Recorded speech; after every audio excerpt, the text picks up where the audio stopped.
a giant. Look at this fish. That is awesome. That is a big walleye.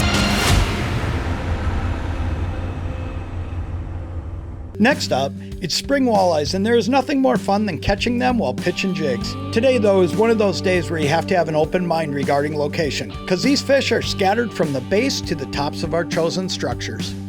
John Thelen's Destination Fish is brought to you by Alumacraft Boats and Lindy Fishing Tackle.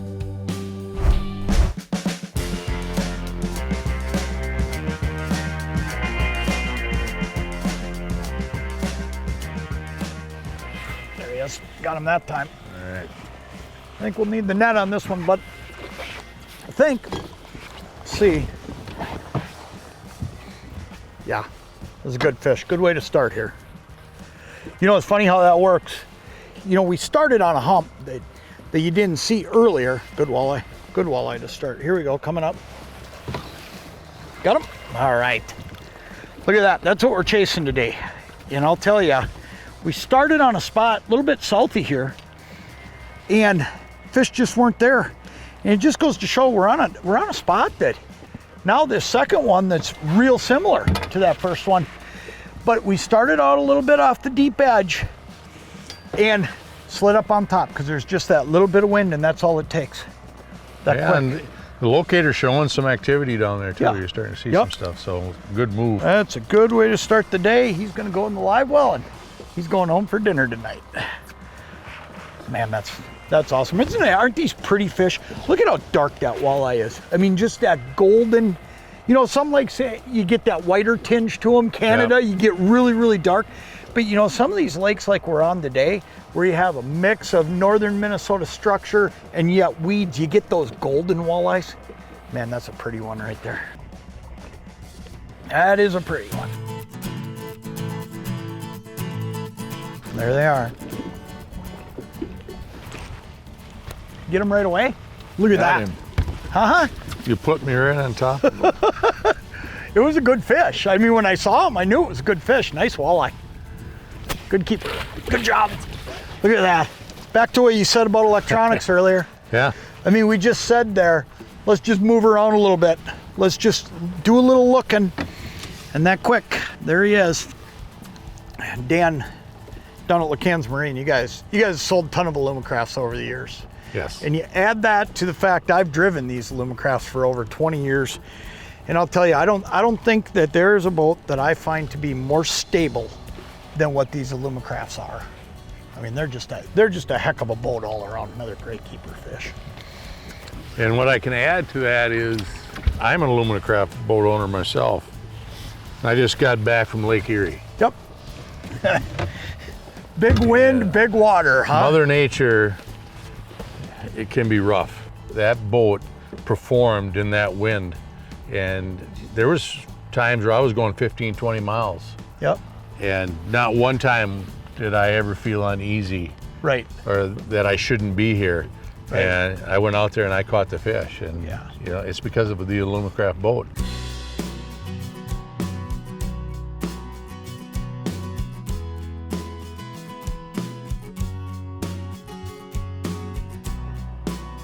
Got him. Yes, That's a good walleye. Should be. I don't know that he's giant, but I'll bet he's on the keeper side. We'll see. Getting a little smaller actually, but we'll see. I think he'll probably keep for us, bud. Sure he will. Let's keep her. 14. Ooh, Streaks, come here.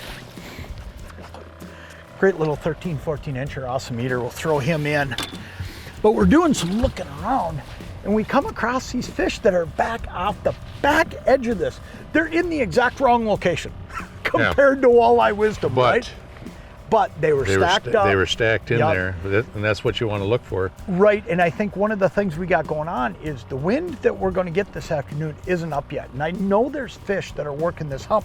And here's the thing, there's not enough wind to put them up on the windward side. So when we saw those fish, what we've actually done is pulled up a little bit shallower, and we're casting out off the edge. And that fish bit on the first cast. He's not a giant, but you know what? He's a perfect eater-sized walleye, and that's what we're chasing today. We're just hunting for those keeper fish, and you're going to get a lot of those. Those are all males. But here's the thing, when that wind comes up, I think they're all going to move up here on top. But as of right now, they were laying out off the back edge of this thing.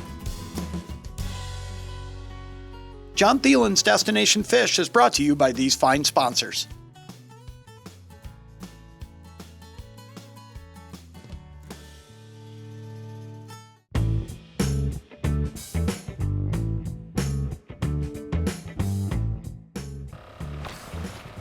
That looked like a better fish. That's good fish. Look at that. I'll net them from back here. All right. You know, I think one of the neatest things about fishing is when you just figure something out, right? You know what I mean? Where you just say, hey, I think we got onto something that we figured out. Hey, yeah, good eater fish. Look at that. Nice walleye, buddy. And I missed that one, and on the drop, he come up and stole it. So that just tells you that we're in a school. Yeah. Yeah, but you know, and it's one of those things too where, holy smokes, you always want to think aggressive first. And you know, I fish tops all the time first. And we started this morning on tops, got a couple fish on top, but now we're coming in here, we're just poking around, looking a little more. And there's another great, I mean, that one, he's a skinny one, but I'll bet he's 17 inches. 16 anyway. Yeah. But this fish is just laying off the back, and there's a bunch of fish just laying back there. When that wind comes up, man, they're going to come rushing up here and they're going to eat like crazy. But it just goes to show you that even when they slide off, they're still willing to eat if you put a bait in front of them. And believe your electronics. You take away that hummingbird, we ain't fishing these fish. But the other thing I'll tell you is sometimes you just got to take the time to look around a little bit too and trust those electronics. And that quick, there we go. It's late May. The fish have left the shorelines and taken up residence on adjacent shallow reefs, topping out in 10 feet of water. We are pitching 1/8 ounce Lindy live bait jigs tipped with shiner minnows. Bright colors are key on this cool, foggy day with water temps in the high 50s and winds west at 10 miles per hour. Man, I'll tell you, there's nothing to me like feeling that bite. And I want to show you quick what we're using today. Simple Lindy live bait jig. I'm using an 1/8 ounce size. We're both throwing 1/8 ounce. And basically what that 1/8 ounce is allowing us to do is get down to where we want to get, but yet stay above the weeds when we get down in the bottom. You don't want to use something too heavy because then you got to move too fast. And you know, a couple things about the Lindy live bait jig, and you hear me say it a lot. Number one, most important thing about a jig, day in and day out, is you got to have a good hook. And these jigs have a good hook. You're not going to bend that hook over.